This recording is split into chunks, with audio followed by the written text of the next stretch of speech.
जिस हाथरस कांड ने पूरे देश को हिला कर रख दिया, जिस भगदड़ में 123 लोगों की दर्दनाक मौत हो गई, जिस सत्संग के कारण अभी भी सैकड़ों लोग हॉस्पिटल में मौत और जिंदगी की जंग लड़ रहे हैं, उससे जुड़ी एक ऐसी तस्वीर सामने आई है जिसने तमाम दावों को बेनकाब कर दिया है। जो कह रहे थे कि भगदड़ से पहले ही नारायण हरि यानी भोले बाबा घटना स्थल से निकल चुके थे।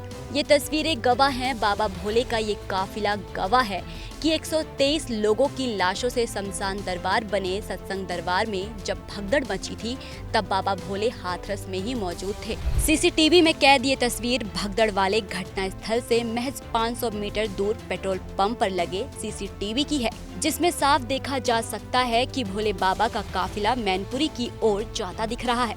फुटेज में टाइमिंग 1:22 की दिख रही है। काफिला गुजरने से पहले नारायण हरि के सेवादार रोड पर मानव चैन बनाते दिख रहे हैं, जिसके कुछ ही देर में बाबा का काफिला आता है।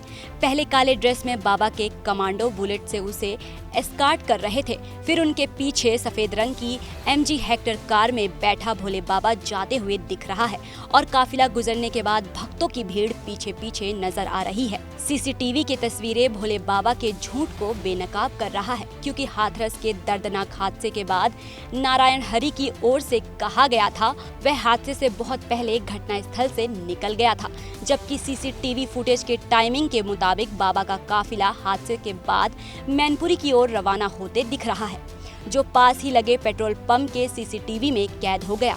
बता दें कि सीसीटीवी के इस फुटेज के आने से पहले कल यानी 3 जुलाई बुधवार को भोले बाबा के वकील AP सिंह और सूबे के मुखिया CM योगी ने कहा था कि भगदड़ की घटना होने से पहले ही बाबा वहां से निकल चुके थे। जिस तरह से कुछ एंटी सोशल एलिमेंट्स ने सोची समझी साजिश और षड्यंत्र के तहत जब नारायण साकार हरि मंच से प्रवचन के बाद चले गए, उसके बाद एक साजिश के तहत षड्यंत्र जो भगदड़ मचाई गई है उसकी जांच हो रही है। अच्छी तरह जांच हो। हम उत्तर प्रदेश पुलिस की जांच, SIT जांच, सरकार पर पूरा तरह से धन्यवाद करते हैं कि वो अच्छी तरह से जांच कर रहे हैं। जब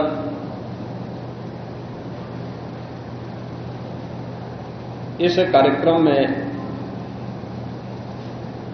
जो सज्जन वहां पर अपना उपदेश देने के लिए आए थे, उनका कार्यक्रम या उनकी कथा संपन्न हुई तो कथावाचक के मंच से उतरने के बाद GT रोड में जैसे ही उनका काफिला आया था तो उन्हें छूने के लिए जब महिलाओं का एक दल उधर बढ़ा तो उनके पीछे पीछे भीड़ गई और इसी के बाद वे एक दूसरे के ऊपर चढ़ते गए। सेवादार भी लोगों को धक्का देते रहे, जिसके कारण दोनों ओर GT रोड के दोनों ओर और GT रोड के अंदर भी ये सब हादसा वहां पर होता हुआ दिखाई दिया। इन दोनों लोगों के बयान से ये नजर आ रहा है कि भगदड़ का ठीकरा सीसीटीवी के इस नए फुटेज ने मामले को नया मोड़ दे दिया है, जिससे ऐसा लग रहा है कि भोले बाबा को मामले में बचाने की कोशिश की जा रही है, क्योंकि जिसके दरबार के कारण 123 लोगों की मौत हो गई, उस मामले में दर्ज FIR में भोले बाबा का नाम ही नहीं शामिल है। सिर्फ सेवादार और आयोजक पर ही भगदड़ का आरोप है। उधर मंगलवार को भगदड़ के बाद से भोले बाबा अंडरग्राउंड है, यानी वो कहाँ है इसके बारे में पुलिस को कुछ नहीं पता है। हालांकि बाबा की तलाश जारी है। बाबा की तलाश में 40 पुलिस कर्मियों की टीम गठित की गई है।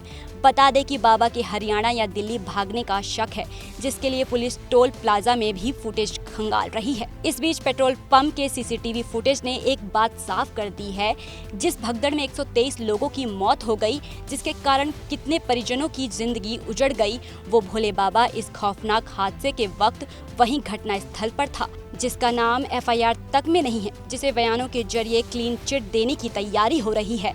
ऐसे में सबसे बड़ा सवाल ये उठ रहा है कि भोले बाबा अगर आरोपी नहीं हैं तो फरार क्यों हैं, और अगर आरोपी हैं तो FIR में नाम क्यों नहीं है? उन्हें कौन और क्यों बचा रहा है? क्या इस सीसीटीवी फुटेज के बाद मामले में नया मोड़ आएगा? इस घटना पर आपकी क्या प्रतिक्रिया है, हमें कमेंट करके बताएं और देश दुनिया की तमाम बड़ी खबरों के लिए देखते रहिए एबीपी लाइव।